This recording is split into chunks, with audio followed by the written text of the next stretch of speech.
When people talk about hip hop, we talk about late 80s, early 90s. Do you ever hear about a Chicana who has contributed so much to the culture? Well, I got that guest on today. This is a long time coming. I've been wanting to have her on since the inception of even having convos like this on Words Here, Mama. And that person is Carmelita Ramirez-Sanchez. She's a Chicana hip hop veteran. And she's also currently the executive director of the Boyle Art Conservatory. She's such an integral part to my hip hop LA story.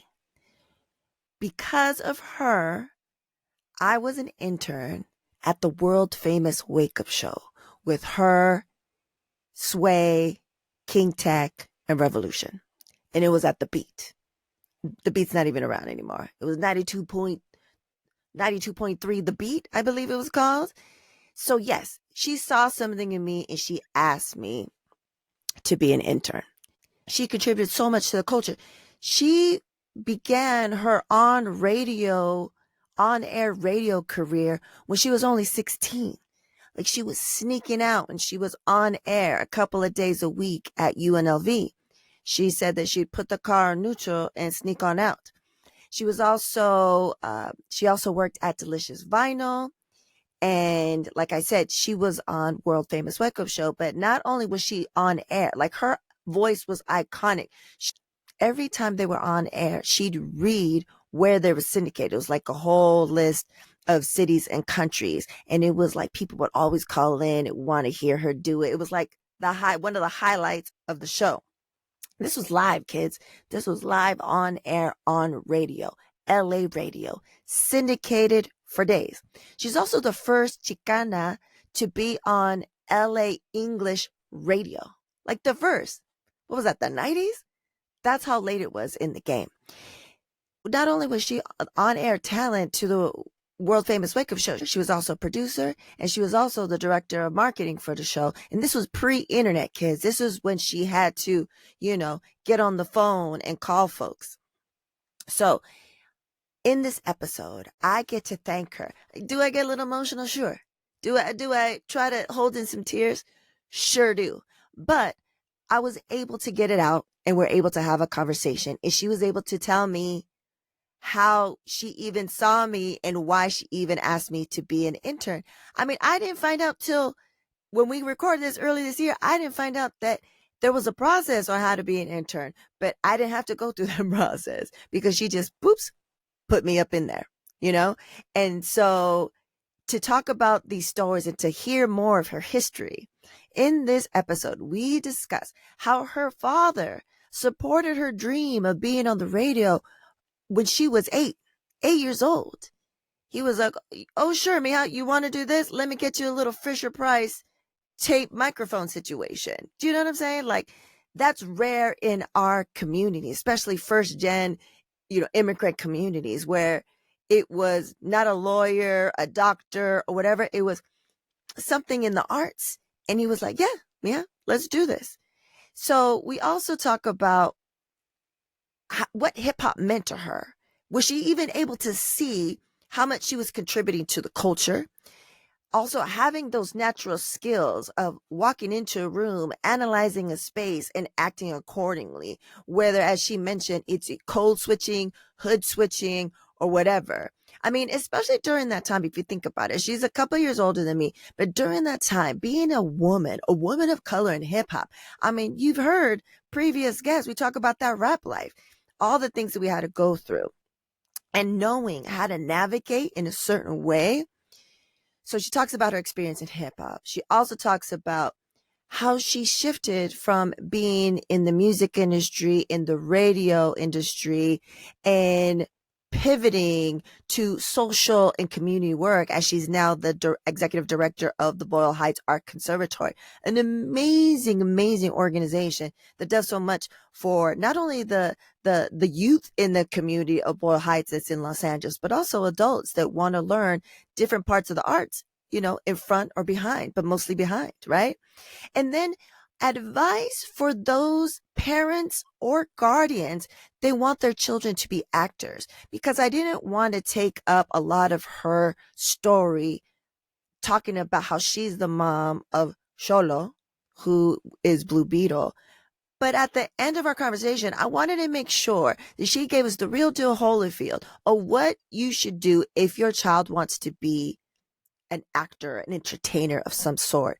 Because the way I saw her navigate, because I've known Xolo since he was in her stomach, basically. Like, I knew of him and I've seen him grow, and he's such a wonderful, just kind human. And I've seen how she navigated that until she was always with him until he was of age.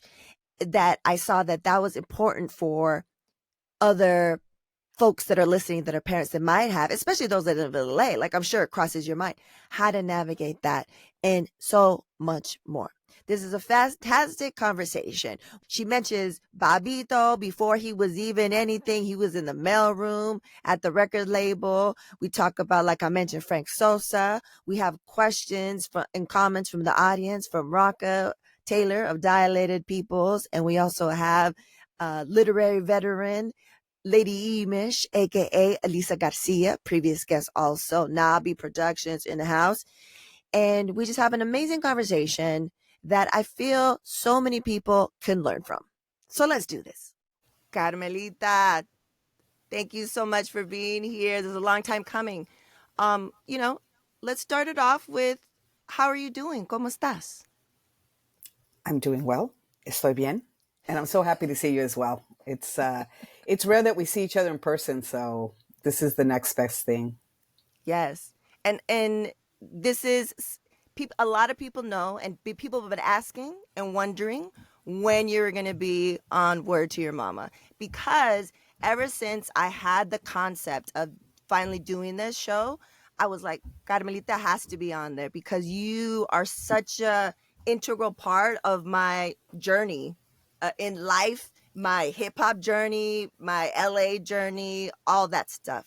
So let's begin with, where were you born and raised, and where are your people from?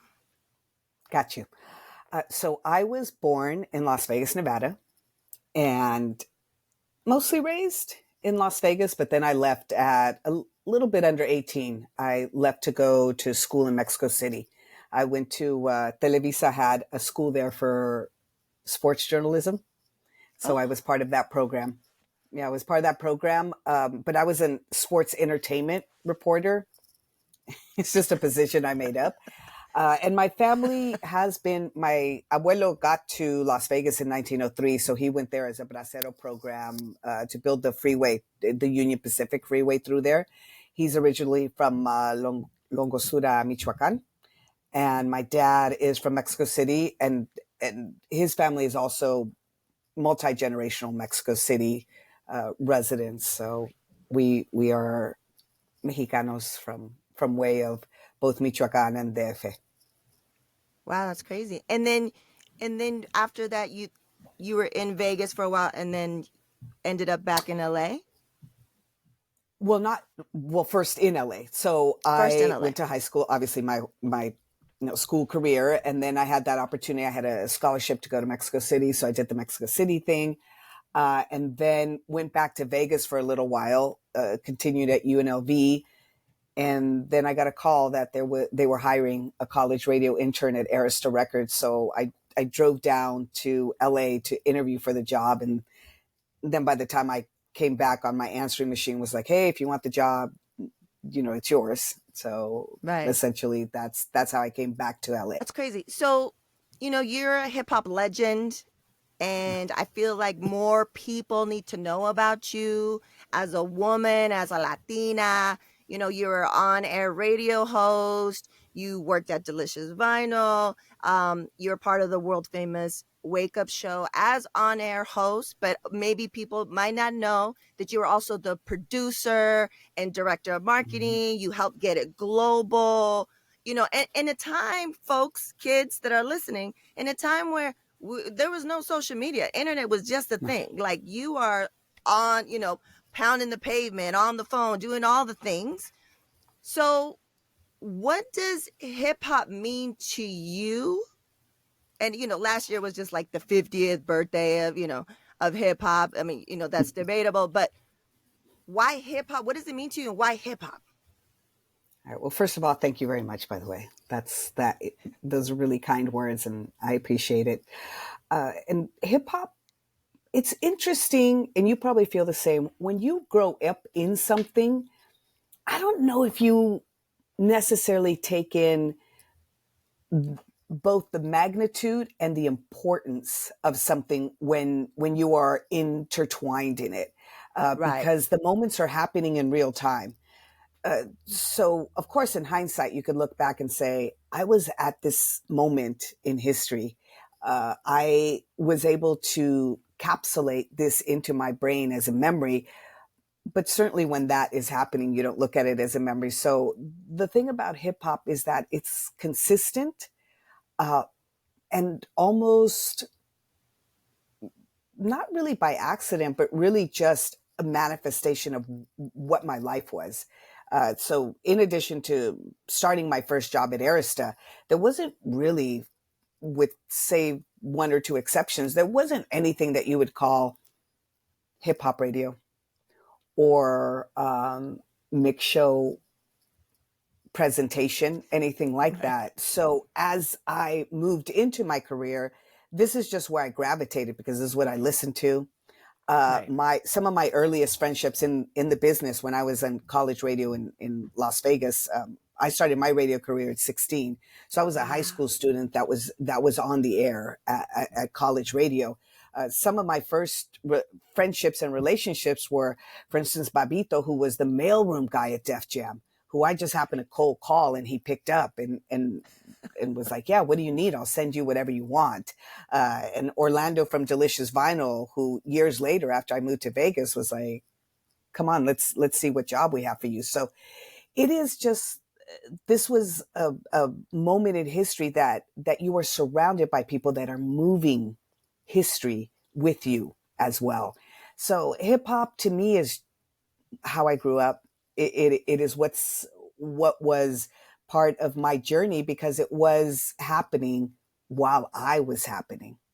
It was Right. important because I was moving through those moments as well, both professionally in the industry as a label, and then personally to have these amazing moments in my life that really were dictated by just being in the moment, being in that time, being in the right city, being in the right place, being fortunate enough to be at a radio station, a little college radio station that sent me to New York a few times a year to go to conventions, and of course, New York being the epicenter, you just couldn't help being surrounded by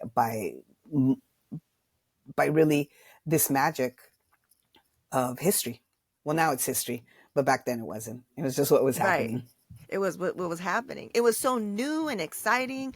But going back, how tell us how did it how were you 16 and doing a radio show at college? What's that little story right there?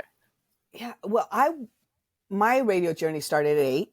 I told my dad I want to be that voice that comes out of the radio. So he went in and he purchased me a little Fisher Price tape recorder, and it had a microphone on it. And he was like, "Well, you got to start practicing." So at 8, 9, 10, I would just practice. I would be like, "You're listening to blah blah blah," and hey, this is the latest music. So I would practice these things, and then at 16, I had the opportunity to intern at the radio station. So I was the person that would go and get the records, tape them up, make sure that they were in good working orders because these were still albums at the time. So make sure that the albums were clean. I would log in the new music that came in. And one of the shifts that I was on while I was doing that, the DJ, for whatever reason, fell asleep and never woke up again. He was just like asleep the entire shift. And I'm looking at that record and I'm looking at him and I realize that record's about to end.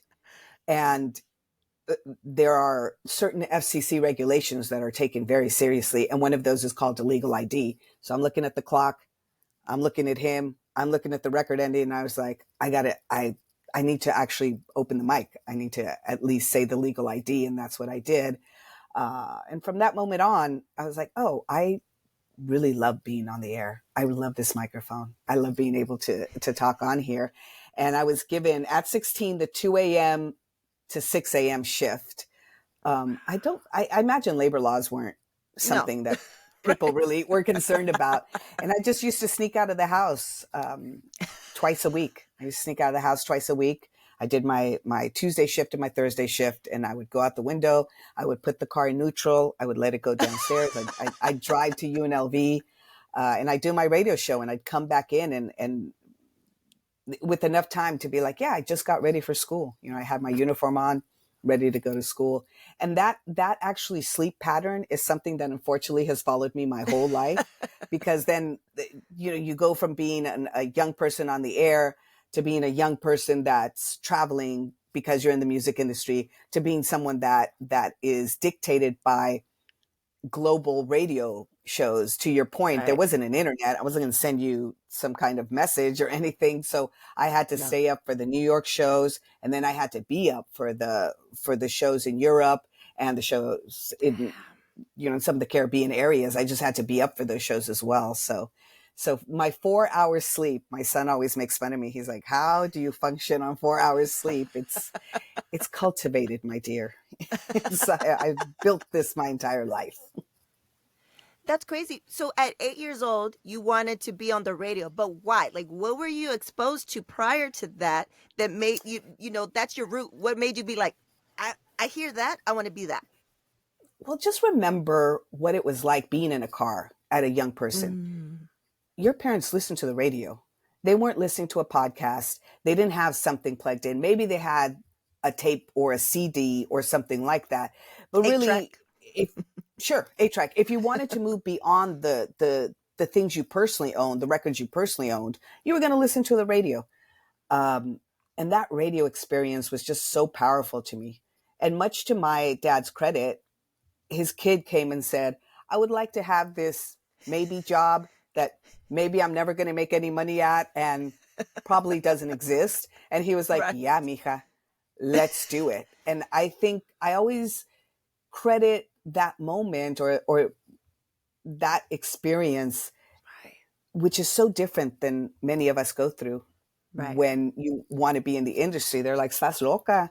What do you mean you want to be in the industry?" And we'll chat about it later. But that really dictates what I do now. That moment Right. when a parent was like, "Yes," and also a parent that wasn't like, "You have to follow somebody else's path." You know, Right. you go from here to college to graduate to this, that, and that just wasn't my dad. He was like, "Is this is the thing that's calling you? This is the thing that's calling you." That's amazing because, like you said, it doesn't really happen, especially in our families, in our type of families, especially with our fathers, if we even have access to them, if they're even in our life. So you had like all these amazing little chunks of someone seeing you, someone supporting you. So, without trying to get emotional, um, this is like a great opportunity for me to say thank you to you because, um, you know, I was just out on my own in LA. I graduated from Long Beach, and I was just like, hip hop music is this thing. Hip hop is this thing. I don't even know. I can't even remember. I don't know if you remember, but I met you, and then I remember you asked me to be an intern at the world Yeah, famous Wake I Up Show. absolutely remember. I absolutely remember. Like it's like a blur for me. Like so I just wanted to say, muchísimas gracias for seeing me, and like I've had Rachel on here, I've had Mona Lisa on here, and we talk That's the about, you squad. know, right? We talk about our rap life, you know, being women in not even just music, in hip hop. During that certain time, I just finished listening to a podcast on NPR. They were supposed to have Kim Osario on from The Source, Mhm. you know, because she did that book and she had that, you know, that groundbreaking case against The Source. And, you know, this is 20 something years after that. She decided to pull herself off of that story on NPR because she was threatened. But the story remains, it's already done. And they're talking to people that worked at the source during that time, other women. The shit that we had to deal with, the ingrained patriarchy and self-hate of seeing other women, and I talk about it now in what I do, like the crabs in the barrel mentality. But in that time for me, there was a few amazing women that saw me and pulled me up, and you were one of those people. Yeah, I thank you. And I do very clearly remember it was Frank. It was Frank Sosa. If you remember, he was in my office one day, and I don't know what made me start this conversation with him.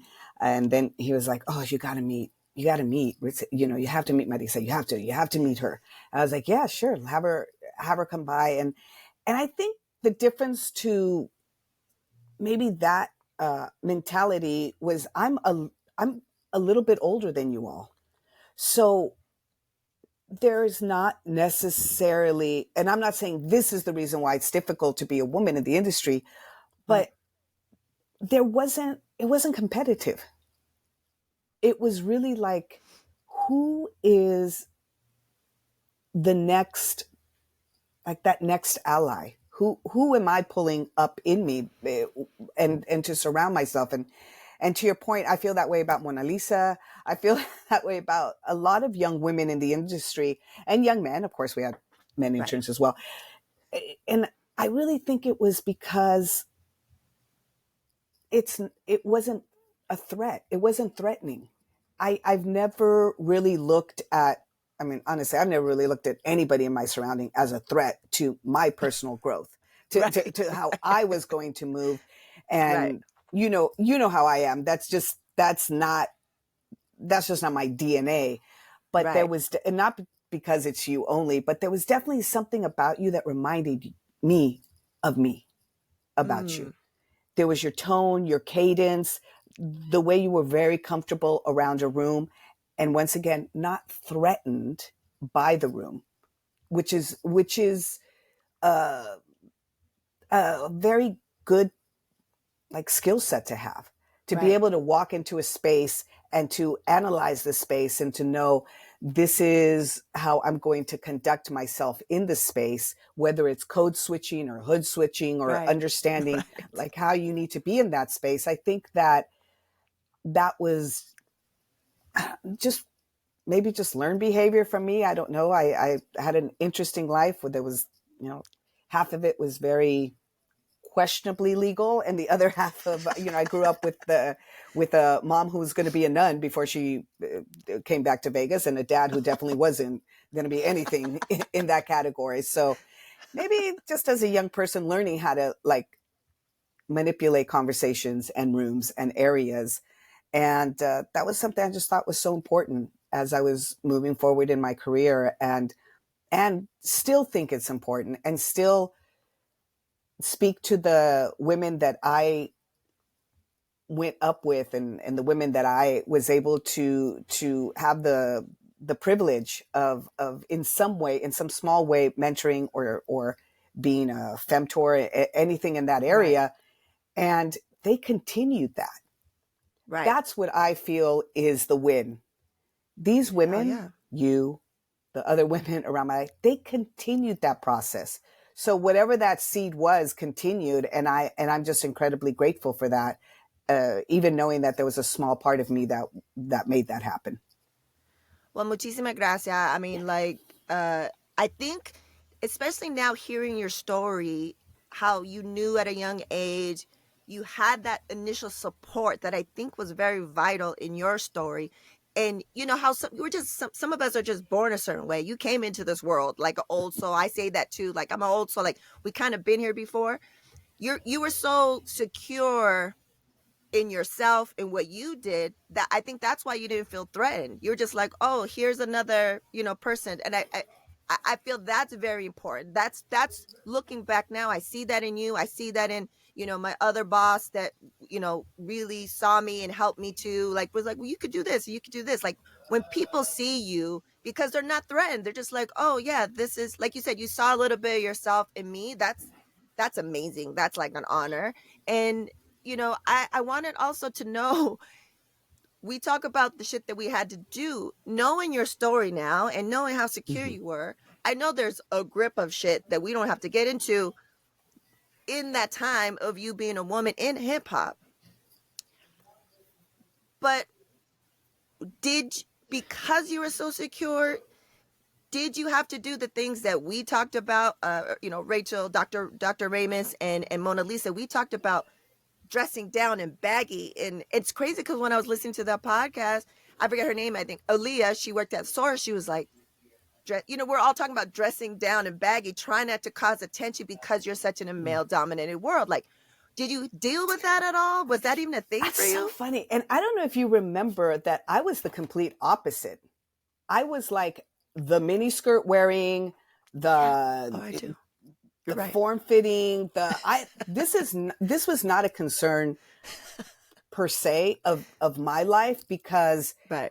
I think that just my style. I grew up having a very specific rude girl mod, uh, ska style that I grew up Right. my entire, even when I'm in hip hop, that part couldn't change, because I'm a thrift store shopper. I'm a skirt wearer. I'm a dress wearer. I'm not anymore, but that was something that was really Right. important in my life, making sure I had that consistency. And even looking back recently, Dina sent me this picture and I was looking back at it, and it was in, I want to say it was 1989.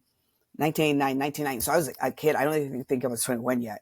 And I'm looking at this picture, and it's KRS-One and it's D-Nice, and I think Tribe's in it as well, maybe a few other people. And I looked at the picture and I look like such a freaking weirdo because they're dressed the way they're dressed. Right. And I literally have a Fred Perry, like a checkered skirt on. This was just how I looked. This is Right. what I did. So I think that maybe my ignorance in I don't even know how to dress that way. I don't know how to wear, I didn't grow up wearing Dickies. I didn't grow up wearing that look. Right. So I didn't even know how to dress that way. That's number one.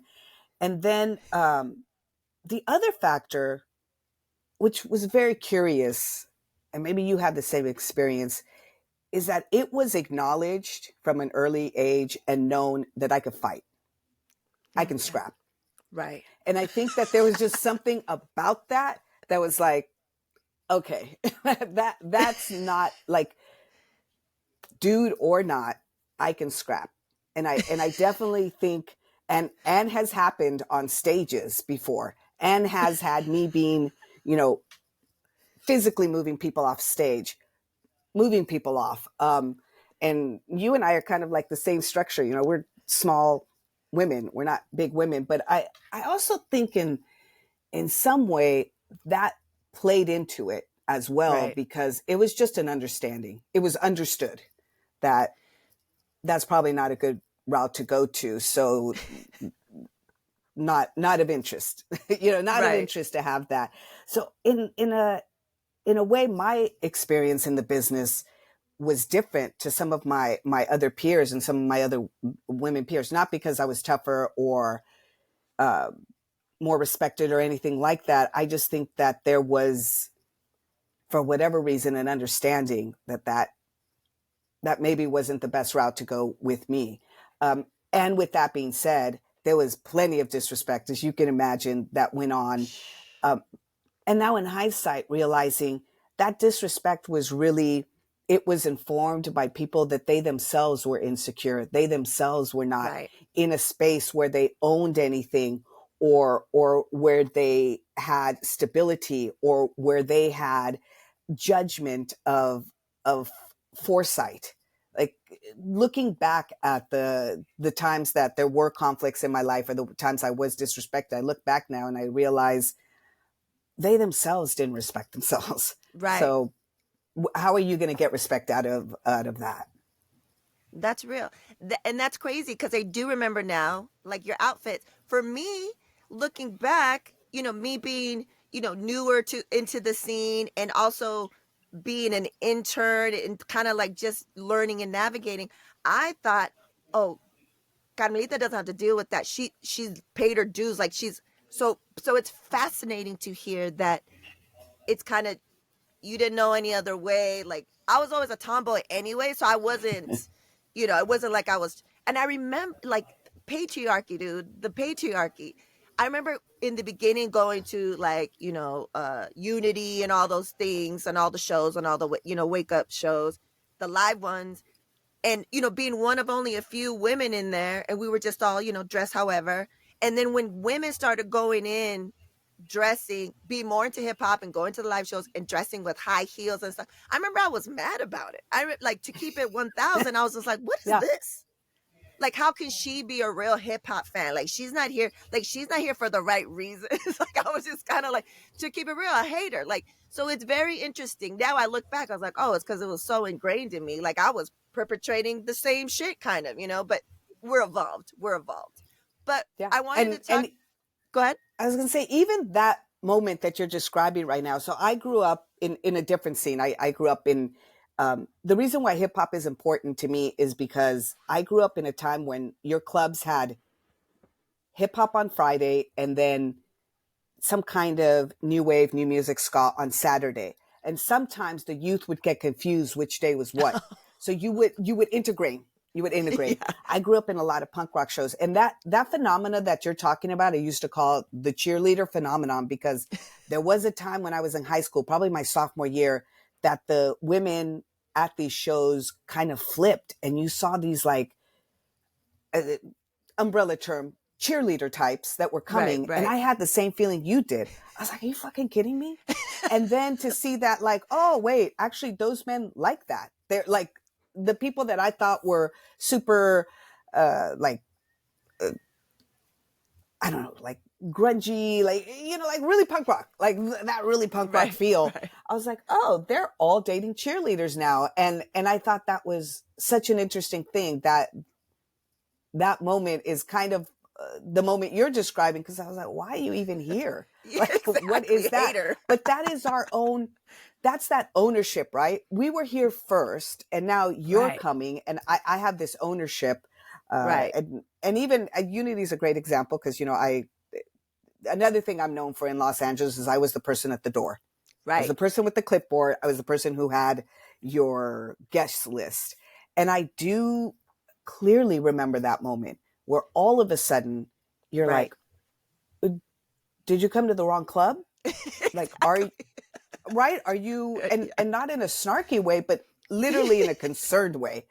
Gracias for listening or watching Word to Your Mama. I have a unique cross-section of guests on here because I'm a purpose-driven creative consultant who thrives at the intersection of creative innovation, technology, and community impact. There are a few ways we could work together. So check out ritzyperrywinkle.com to learn more. Yeah. Are you sure you want to go in there exactly. Dressed like you are and being who you are, right? Like maybe a little bit of a concern of that, like, a fight's going to break out. Right. Something's going to happen. Right. Because I don't, for the younger folks, for the young whippersnappers that are listening, hip hop wasn't this all-encompassing, all-inclusive, kind of like watered down thing that it can be, especially when you go to clubs. We're talking about like rough, rugged, and raw, like hip hop joints. So to see that, it was such a contrast. And that's why it was also a little bit of concern. Like, what the fuck? But also like, why? Like, are you sure? Like, what like the you fuck? Said, are you sure? What the fuck? Yeah, exactly. The two levels of that. Mm-hmm. So going back to the Wake Up Show, who asked you and was Rev part of that in the beginning? Like, who asked you to be a part of Rev that? was not part of the Wake Up Show when I showed up. And Jennifer Norwood, my colleague Jennifer Norwood, who was at Priority Records, I think at that time. She was at Priority, and I was at, I either had just left Interscope or was at Delicious Vinyl already. It was like a crossover. And part of being in the record industry means you have to show up to these shows. And right prior to that, by the way, I was on the Baker Boy show. I was actually the news person on the Baker Boy show. So on Friday Night Flavors. But I had to go to all the shows as a record. And I remember I was there dropping off a record, and then Tech was given this contest or something to read, and he's like, I don't want to do this. He's like, do you know how to read copy? And I looked at him and I was like, yeah, I know how to read copy. I understand what that is. So I did the giveaway, and and then he looked at me and goes, oh, do you know how to be on the radio? Yeah. I know a little bit about being on the radio, right? And then he's like, can you come back next week? And that just, between Jennifer Norwood and myself, Jennifer was the first woman on the Wake Up Show. She was the one that was really integral to being able to move that show forward, because remember, they came from the Bay and she was here already. She's not from LA, but she had been in LA long enough that she was part of that scene. So Jen Boogie was like, yeah, just, come and make that happen. And I think that there were a few things that worked in my favor. I think being a Chicana in Los Angeles is helpful on radio. And I think even at that time, I was, sadly to say, even on that show, the first Chicana on LA radio, which is insane when you think about how do you say that? Well, English language radio, Exactly. right? That doesn't make sense now when you think about our radio landscape. So I think maybe some of it was like, it makes sense to have her on the show. And then definitely the other part of it was, I understood business. I understood that the way to move the show forward was really going to be from a marketing and syndication point of view. And I think it just kind of grew from that.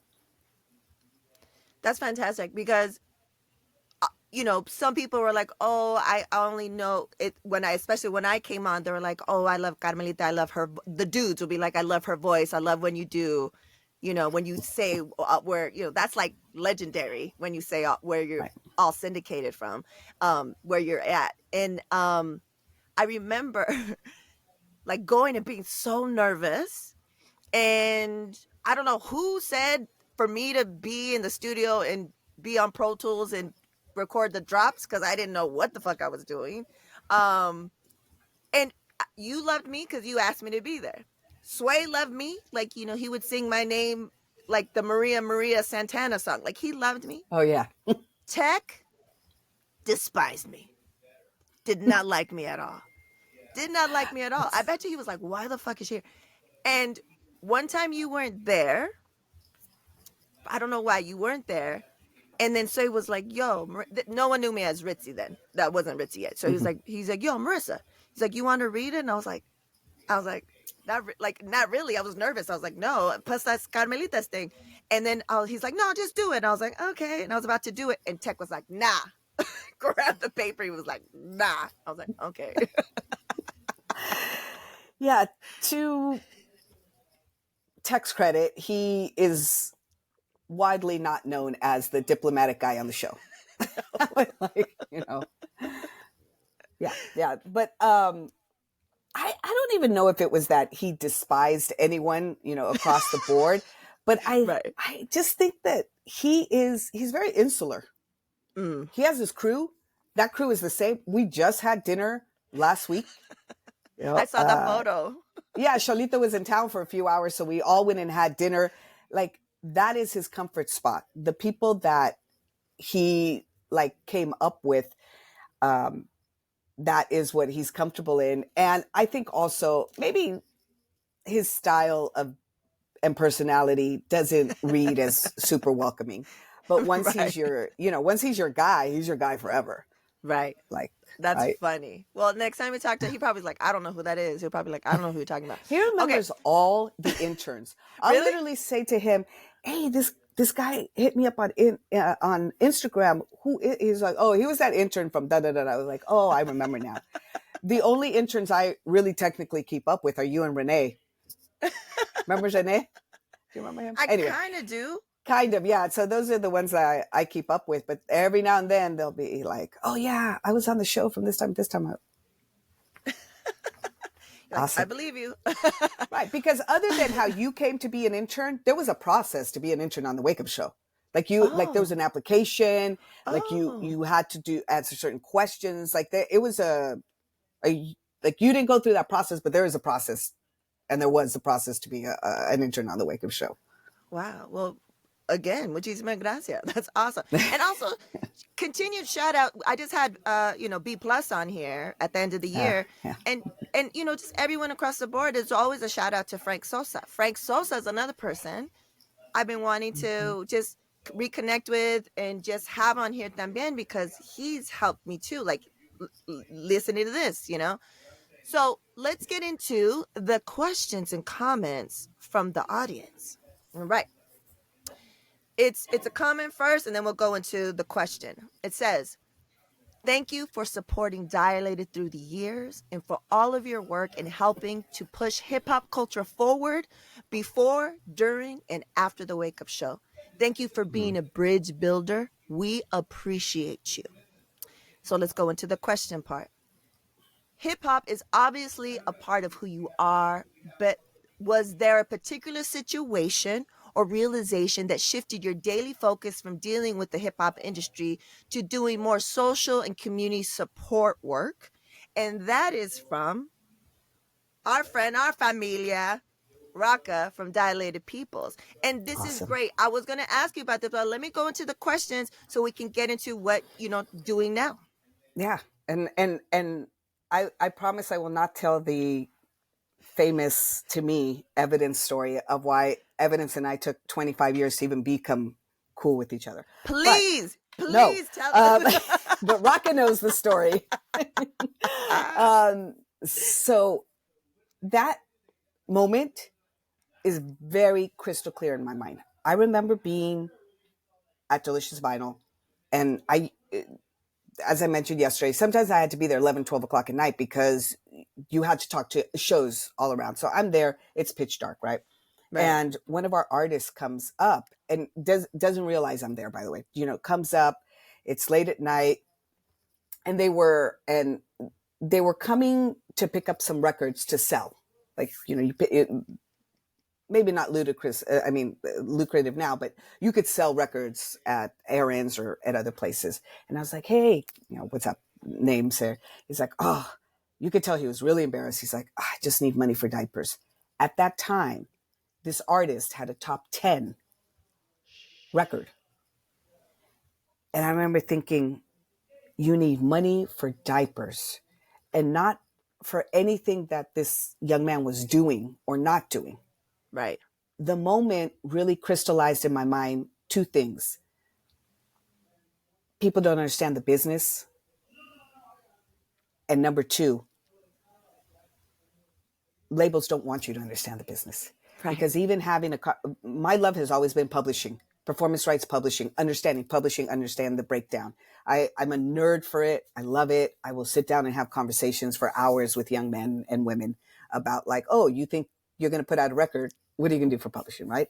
Right. And I really thought the most important conversation we can have is business with these young men.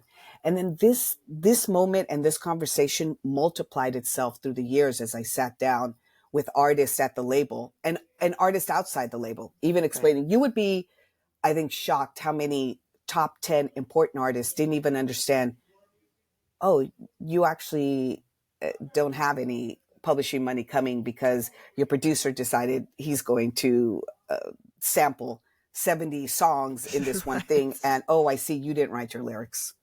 So you actually will never have production of publishing money coming from you. Right. Right.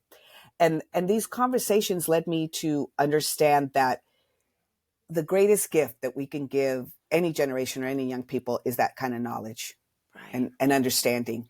And that really shifted me even I actually left Delicious Vinyl because it hurt to work there for so long. It hurt me I left a very, very well-paid job to work for free at the Wake Up Show. I just shifted over. Now, of course, I always loved business. So I was able to financially, I was okay. Like I'm fine in that aspect, but I left that job because I can't do it. I can't see these guys coming in here and these women coming in here anymore and not have ownership of stuff and not have understanding of stuff.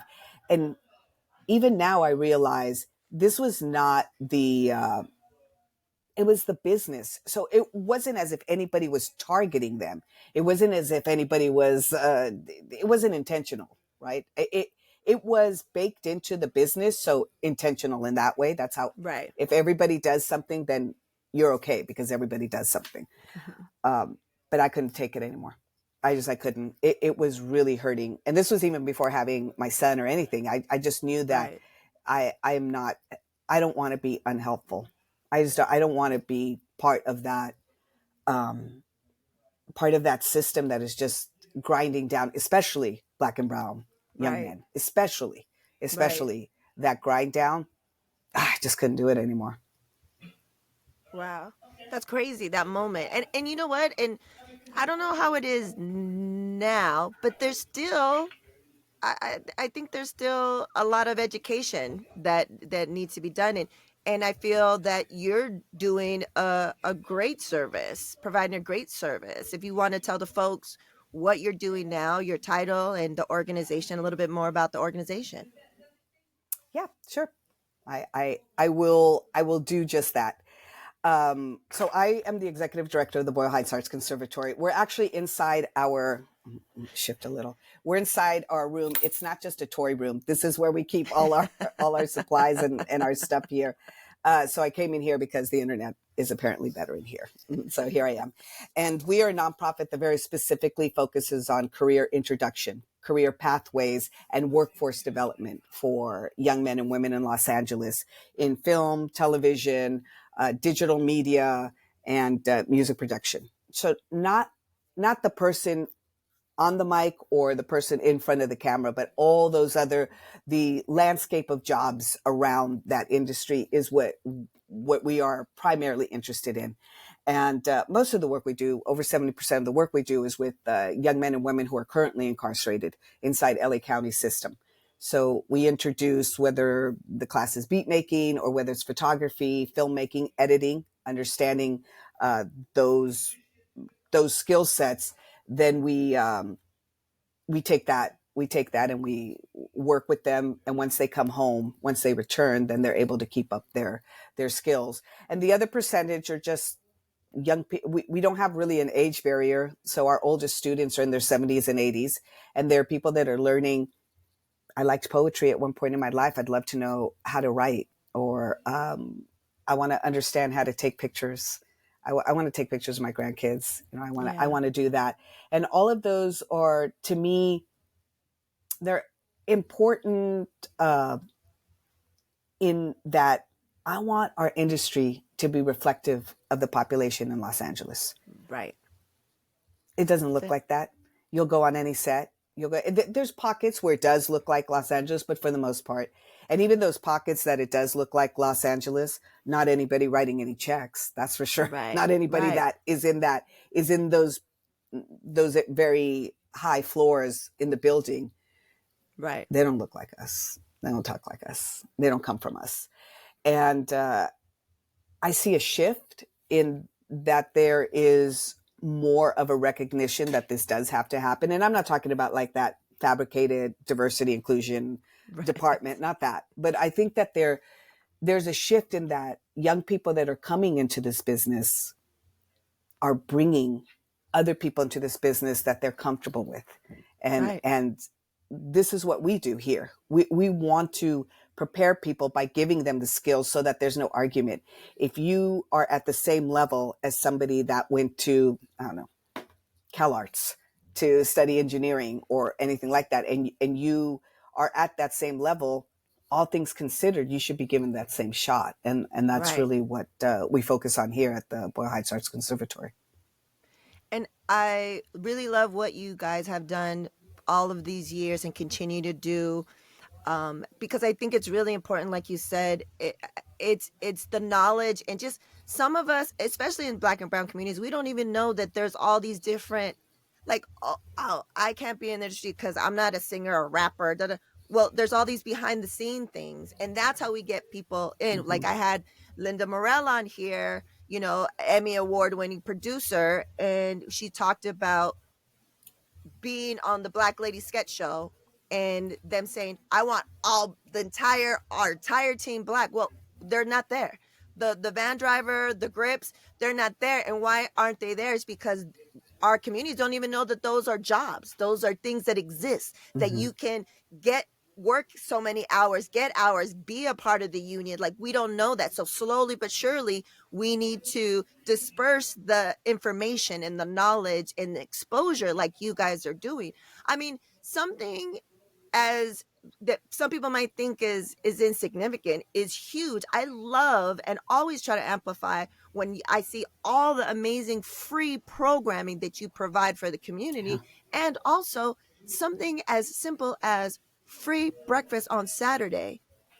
cartoons and breakfast with an artist that's going to show you how to draw. You know what I'm saying? Like, you're getting exposed while you're doing things that you love, like, Saturday morning cartoons.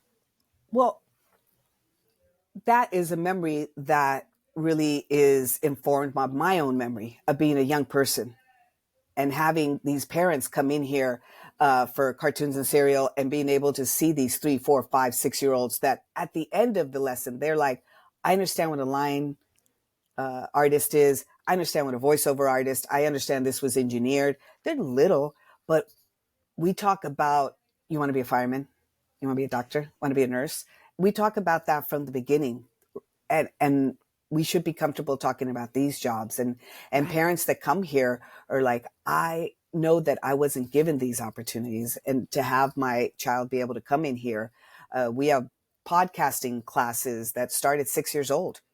Our pod pals class is from 6 to 9 years old.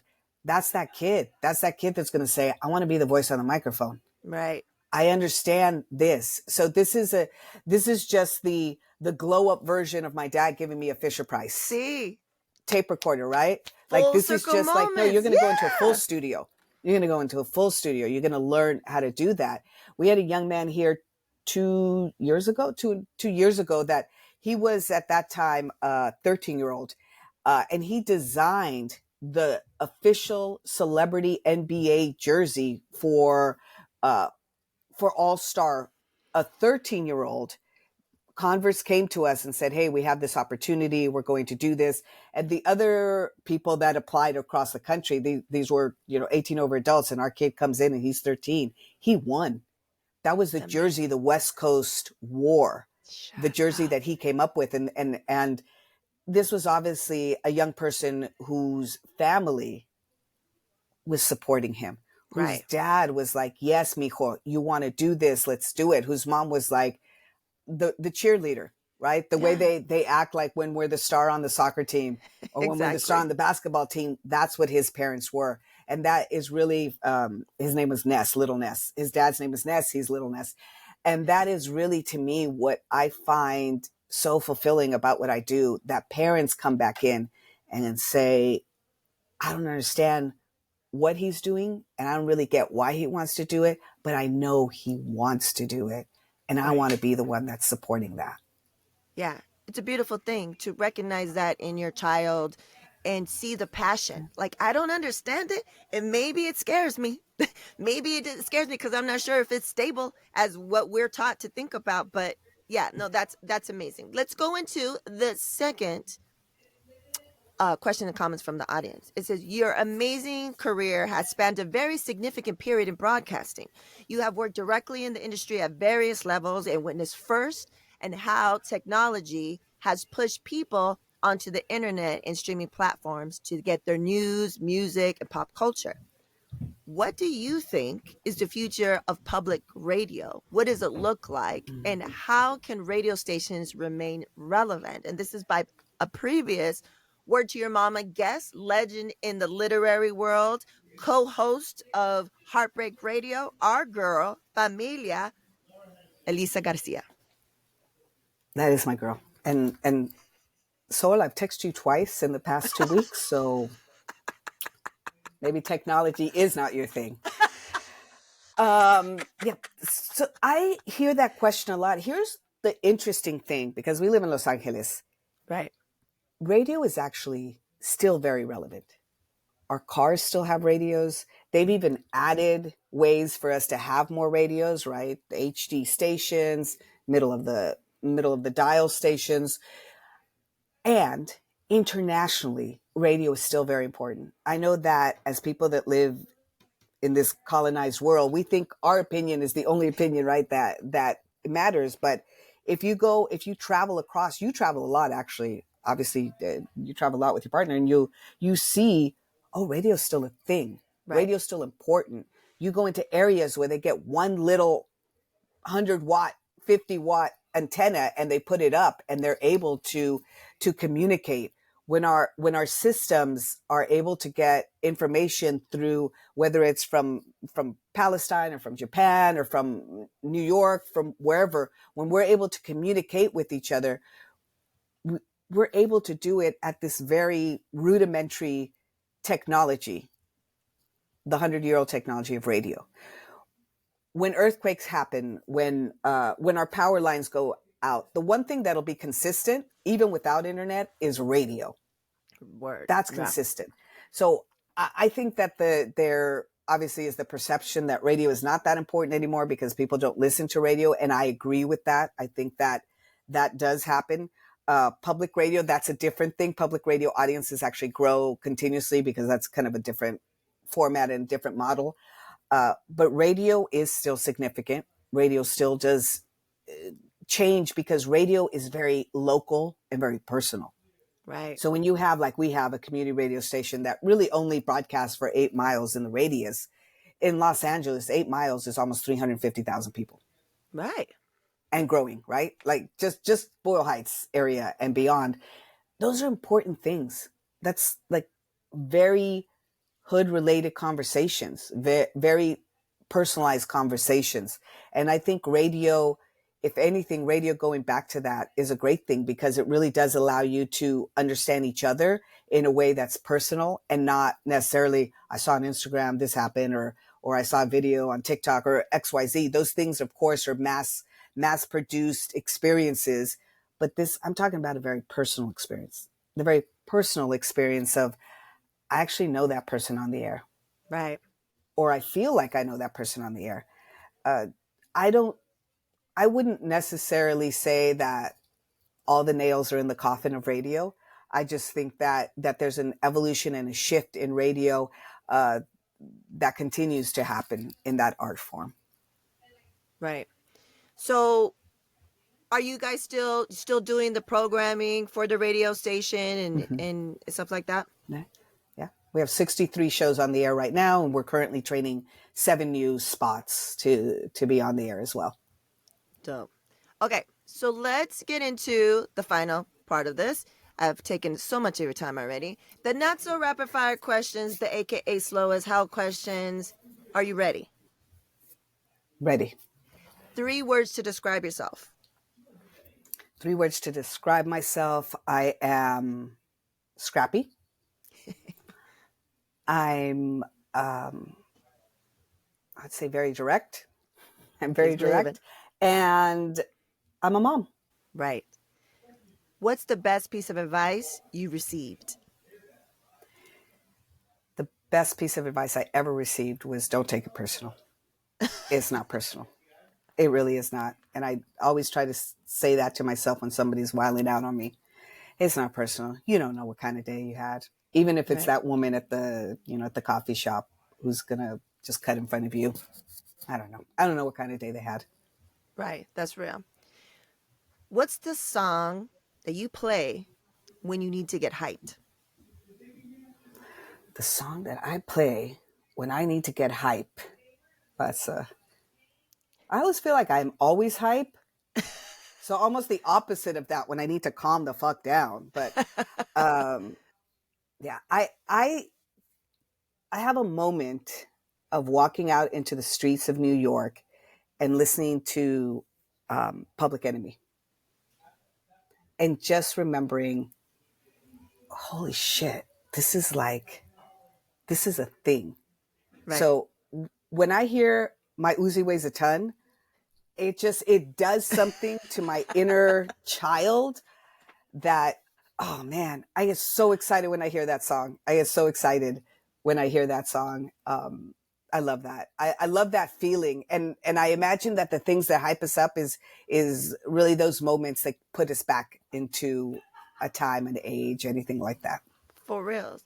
Well, that song is going to be added to the Word to Your Mama guest hype list song. I always mess up the name, but we're up to like 4 or 5 hours, and it's not the first time that Public Enemy has been added. But that song for sure. I'm excited to hear it again and picture picture you in the streets of NYC. Final question, Carmelita, what will be your legacy? Oh my, that's so simple. My kids. My kids will be my legacy. My biological children and every child that has walked through here. Right. That's my legacy. That's a That's no-brainer. amazing. So, I didn't want to take a big chunk out of your story to mention this, but I have been asked to ask you, being a mom of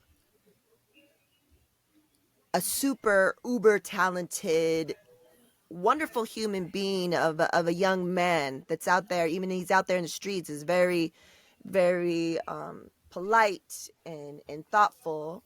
Um, any advice you would have for someone that their child wants to be an actor? That's a great question. And you know, both of my children are actually in the industry in very different ways. Like my son, he's very forward facing in the Right. camera.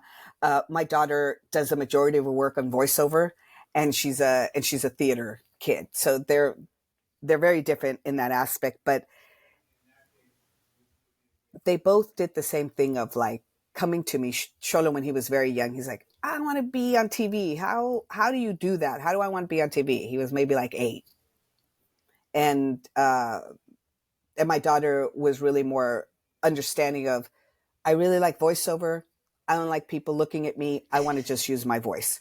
So knowing that, um, and and obviously my situation is a little different because I knew who to call. I knew the Right. calls to make. I knew, but I get this question a lot of people that don't have that ability, and um, I always ask if your kid came to you and said, I want to be like a world famous basketball star, or I want to be on the best soccer team in the world, you would find out how that could happen. And I think Right. that we shouldn't limit ourselves to find out how that can happen when what they want to do is be an actor, uh, be in front of the camera, be a voiceover artist. So the simple things are, regardless of where you are, find out who are your industry players in that world. Whether it's you're going to get on the internet, you're going to look up, you know, child agencies, uh, child managers, etc. You're going to look those up, and then you're going to really start doing your homework about who's good, who's not good, who Right. who uh, who who do I want to be entrusting of, and just like everything, the next thing you do is you're just not going to leave their site. You are not going to leave. You are going to be glue on them. You're going to be on every set. They're going to hate the fact that you're that mom that's on set and always has their Oh, eye on them. right. But it's important because it's your job not to raise assholes, and that only Yes. happens by you watching them and you making sure that they're turning into humans that are good humans, not likable or unlikable, good Good humans. humans. And you do that by really staying consistent and staying on them, and not like in an overbearing way, but as your child is entering this industry, it is really your job. You're their bodyguard. Right. You're the one that has to really go in there, and then also understand that being in the industry means many different things. Maybe it is getting your child involved in the local theater of the area. If they're in high school productions, middle school productions, support that. Get them get them into that framework, because being in the industry just means so many different things. Sure, my son is in front of a camera. He's on big screens, but that's not the only avenue. That's not Right. the only option for him. My daughter's more of a, I'm on stage. I'm perfecting my craft every single time I get on stage. She always makes fun of Shola because she's like, "You have 10 times to get it right. I'm live. I got to get it right Right. every single time, first time, no variation." So Right. they always have this back and forth on like who really is who's the more difficult environment to work in. But really, when that happens, when your child comes to you, whatever they want to do, right? But Right. when your child does come to you, and this is what they want to do, you're the eagle eye. You got to watch them, and you have to watch the people around them, because just like in everything else, whether you're on a sports team or you're in the industry, there are people that will be out there to try to damage your child and damage their ego, create insecurities, or physically damage them. And you got to just be on top of it. Right. You done a phenomenal job. I remember when, you were going to go out to Atlanta, you're asking me can you find out where, where I can get my ingredients to make, some Mexican food and all that stuff. And I was like, Yeah.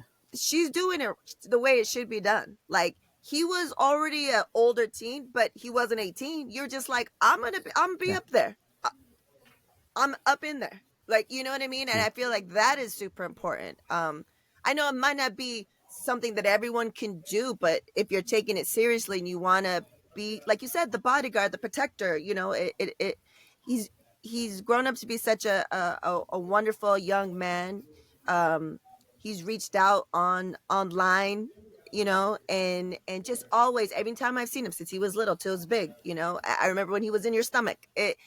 Such a great job, and to see them both. I saw a snippet when they were both on their podcast, and I was like, Sure. how old is she now? Like, how, because she was this little when you guys were out here and stuff. So anyways, Sure. Mhm. Carmelita, muchísimas gracias. Let people know how they can support you, how they can support the organization, all the different things that you want anyone to know about. This is your time. I'll also have it all in the show notes también. Oh, awesome. I know. And muchísimas gracias. I always have lots of love for you. You really are you're the epitome of what I pictured when I said, let's bring these young people on. Let's bring these interns on. Let's have them come on. You're a wonderful mom. You're a great partner, and you always have been about your business. So I love that. For the record, by the way, our logo was created by you, by Ritzy, and all our logos, actually, the Boyle Heights Arts Conservatory, KQBH, and the pizza company in front. And that is because you got to support your people. You just have to use. So I am very thankful that you've been able to, come along and take me on your journey as much as possible. And I ask that if people are more interested in learning about the conservatory, you can go to our website, obviously, bharts.org.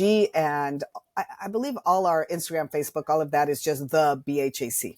It is, yeah. Just the BHAC. And Right. that's awesome. So, stop in. We're a drop-in place. You can just drop in. If you are an artist and you feel you want to share your talent, whether you're animator or stop motion recorder, producer, then also give me a call, because we employ over 60 teaching artists a year. 60 people that would probably not have jobs doing what they love to do. So that's my pride and joy right there. Let's get people paid. Let's get people money. And Right. let's keep our culture moving. That's right. And please, if you're in the area, go stop by. It's an amazing space. I've seen the evolution of it, and the fact that not only are you helping these kids, people in the community, because not just kids, as you mentioned, Sure. the facilities, that the crazy work that you've been doing to get the funds to have that level of facility for everybody in the community for free is outstanding. It's next level. You could probably teach master classes on how to do all these things, because it's an art form to do what you do. Carmelita, muchísimas gracias. Have a safe travels to Mexico, and I hope you get to rest and relax. Thank you, homegirl. I appreciate you. Da da da da. Shabida. Yeah. There you have it, folks. Carmelita Ramirez-Sanchez. What a dream. What a dream. That the fact that I was able to thank her, but also that she was able to tell me what she saw in me, I mean, that never gets old. You're just like, oh, word? That's what you saw in me? Because I was just like this, solo Mexican girl in LA trying to navigate hip hop at a time. And I was always the one or only, and stuff like that. But to also hear her amazing story, and it makes sense now, like, oh, you've been supported since jump. You've been supported in this dream. So it was never a question of like, can I or can't I? I was just like, yeah, I will. I will do it. I will take up space. I will do this. I want to help the people. This system isn't right. Blah, blah, blah, blah, blah. So when you're supported in that way, sure, I'm sure there was times where she maybe had a little bit of insecurity, but for the most part, I mean, ask anybody that knows Carmelita. Nah, nah. For me, looking back, I remember thinking, oh, it's because she's been here already. She's been doing this for a long time. So that's where the confidence comes from. No, now that I hear her story, it's the confidence comes from probably a natural thing that she would be like this no matter what situation she would have been born in, right? She's an old soul también. But also because she was supported, it was just like, yeah, nah, I could do this. I could take up space. No question. And I love that. And I think that's such an example of how anyone that's a parent, a tia, tío, guardian of any sort, that's what the younger generation need. They need to be seen and supported so they can feel confident. Maybe they'll change, but maybe they can feel confident and change to, something else. But yes, fascinating. Shout out to Dr. Ramus, Rachel, shout out to Mona Lisa, my other, fellow hip hop rap life ladies, the crew, as we mentioned. I mean, the continuation of all of us, all of these women of color that came out of hip hop, we're still about that. We're still about that life. We're still about helping and advocating others. So it's the essence of what, when we were growing up, what hip hop was about. Let's tell the stories of what's really happening in the streets. Let's tell the stories of the struggles of our people, and let's advocate for a better life. You know what I mean? So yes. So anyways, if you're listening to this when this drops, I was talking about, I think that I was going to be presenting at the AMBIES, which are the podcast awards that are brought to you by, or put on by, the Podcast Academy, which I'm a part of. This is my second year, barely right now, this 2024.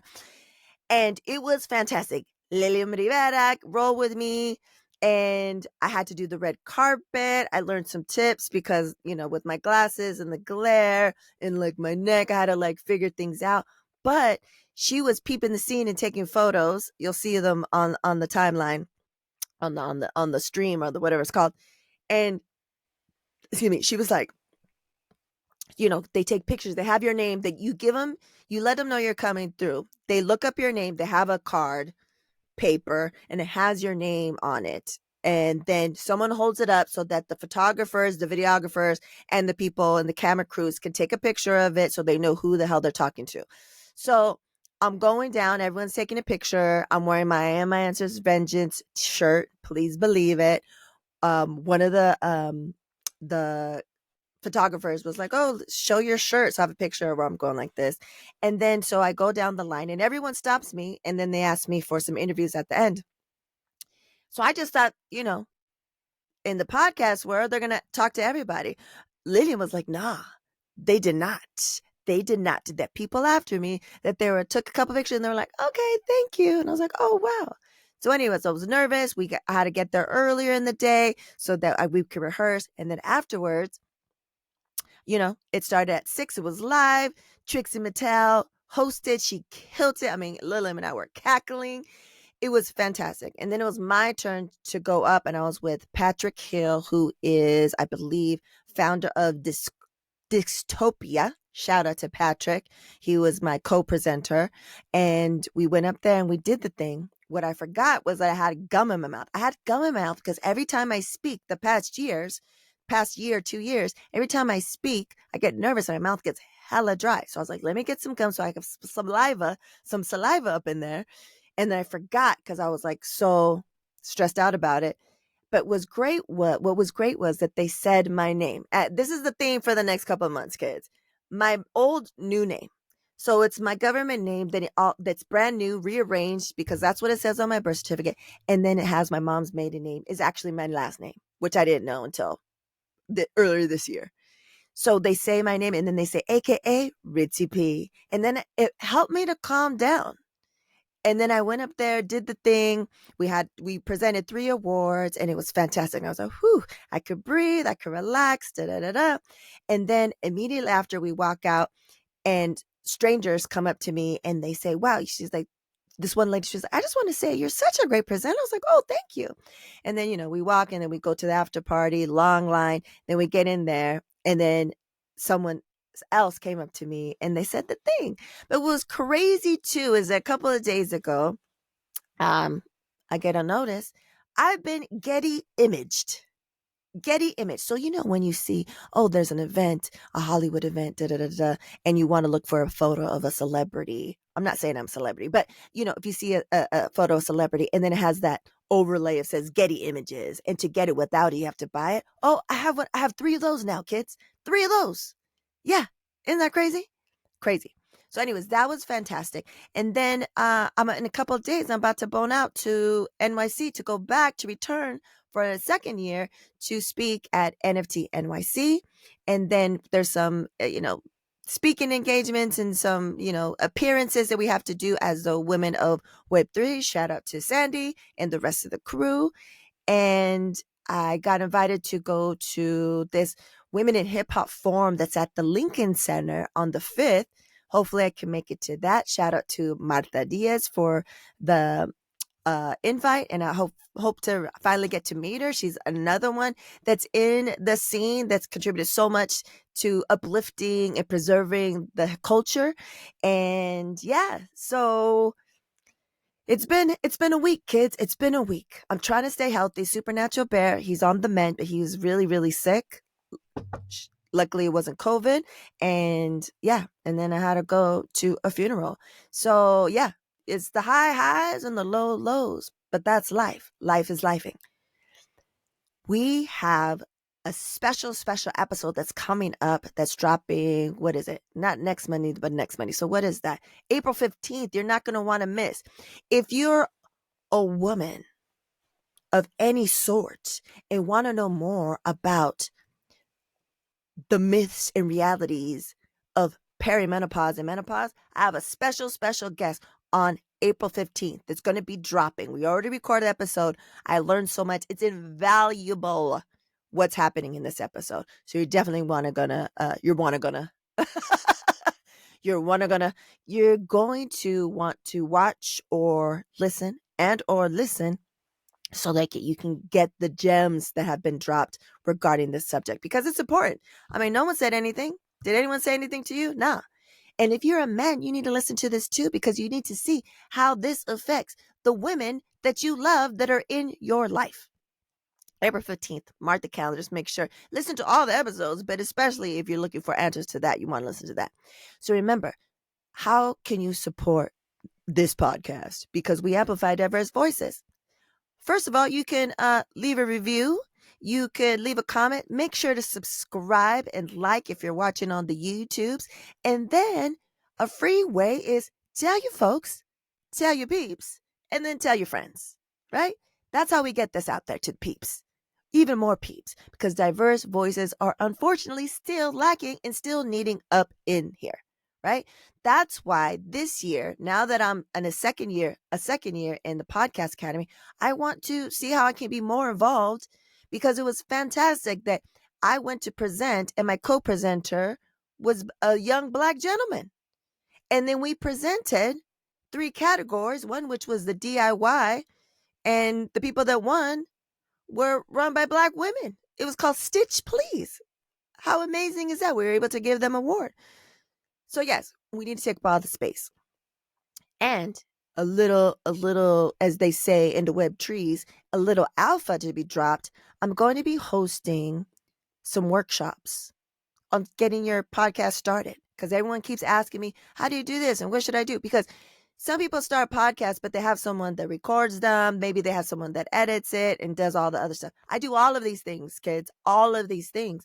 So I was like, yeah, let me put some stuff together. I'm going to do some beta ones first and get that down, and then I'm going to offer it to the general public. But if you are interested, then come on down, DM me, email me at hola@wordtoyourmama.com and let me know that you're interested so that we can make sure that you're kept abreast of what's happening in that realm. But yeah, that's it. And as always, we reap.